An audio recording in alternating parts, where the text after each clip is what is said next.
Баршаңызға қайырлы күн. Бүгін сіздермен бірге осындай қос құйрықтан тағам дайындаймыз. Қазір қос құйрықтың пісіп жатқан уақыты, сіздер де алып осылай пісіріп көріңіздер. Видеодан болып шығады. Видеомды соңына дейін көріп, лайк басып арнама тіркеліп кетіңіздер.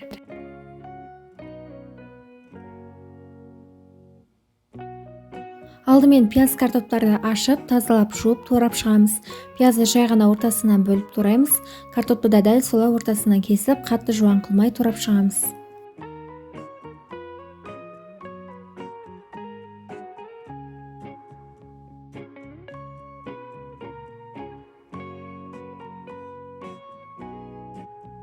Келесі қос құйрықтарды тураймыз. Көбісі қос құйрықты бірінші топырақтары кетсін деп қайнатып жатады. Бірақ олай қайнатсаңыздар қос құйрықтың дәмі кетіп қалады. Сол үшін мен жай ғана топырақтары кеткенше жуып алдым.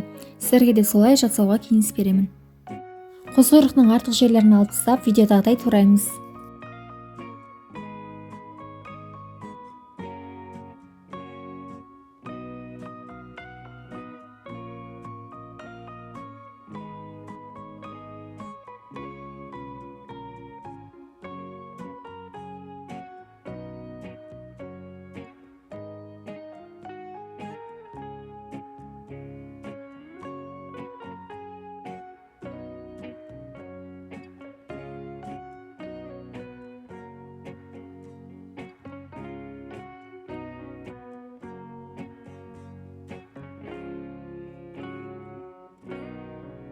Енді қызып тұрған майға пиязымызды салып, жақсылап қуырып аламыз.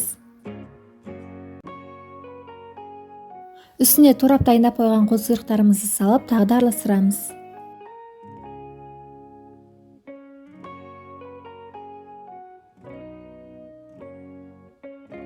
Қос құйрықты кішкене қуырғаннан кейін осылай көлемі кішірейіп, суы шығады.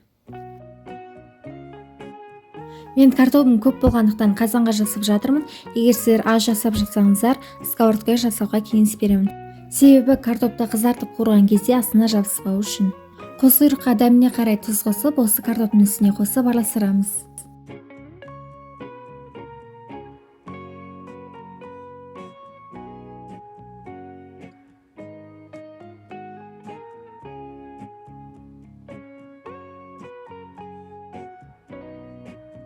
Дәміне қарай тұз, перец қосып араластырып, бетін жауып пісіріп алдым. Осымен қос құйрықтан жасалған тағамымыз дайын болды. Видеодан болып шықты. Жасап көруге кеңес беремін. Сіздермен болған Нұрсұлу. Видеом соңына дейін қарағандарыңызға рахмет. Видеом ұнаса лайк басып, арнама тіркеліп кетіңіздер. Әлде көптеген рецепттер болады.